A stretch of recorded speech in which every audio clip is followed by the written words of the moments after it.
Hingga saat ini Satgas Unsri masih menunggu hasil sidang terkait video viral mahasiswa Fakultas Pertanian Unsri dan selanjutnya akan dibawa ke sidang pleno.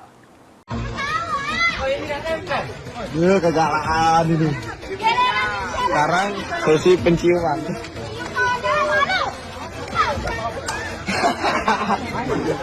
Tolong jalur ya?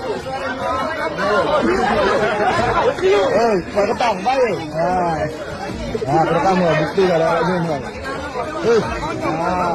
Hal ini disampaikan Kepala Kantor Humas dan Protokol Universitas Sriwijaya, Nurli Melinda. Menurutnya, tim Satgas Universitas Sriwijaya telah merampungkan investigasi terkait video viral mahasiswa Unsri Fakultas Pertanian.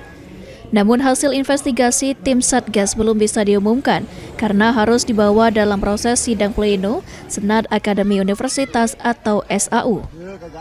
Sidang SAU nantinya akan dilakukan oleh Komisi 4 SAU yang terdiri dari 13 orang anggota dengan Ketua Komisi Profesor Tamrin.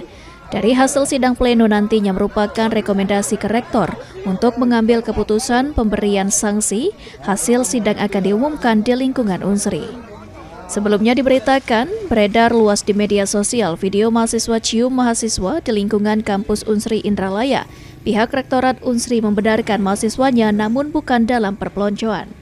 Setelah kita informasikan bahwa Universitas Sriwijaya sudah membentuk Satgas yang akan menginvestigasi hasil dari kejadian kemarin kita, yaitu adanya proses semacam mahasiswa dalam kegiatan mereka di teknologi pertanian. Jadi saat ini Satgas sudah menyelesaikan investigasi mereka dan Satgas sudah menyampaikan rekomendasi tersebut kepada Senat Akademik Universitas. Dikonfirmasi oleh rekan-rekan dari Senat Akademik Universitas bahwa Senat Akademik Universitas atau SAU sudah menerima laporan dari Satgas. Kemudian laporan dari Satgas ini akan diagendakan untuk masuk ke rapat di Komisi 4. Yang mana Komisi 4 itu adalah Komisi Sumber Daya Manusia dan Etika Akademik.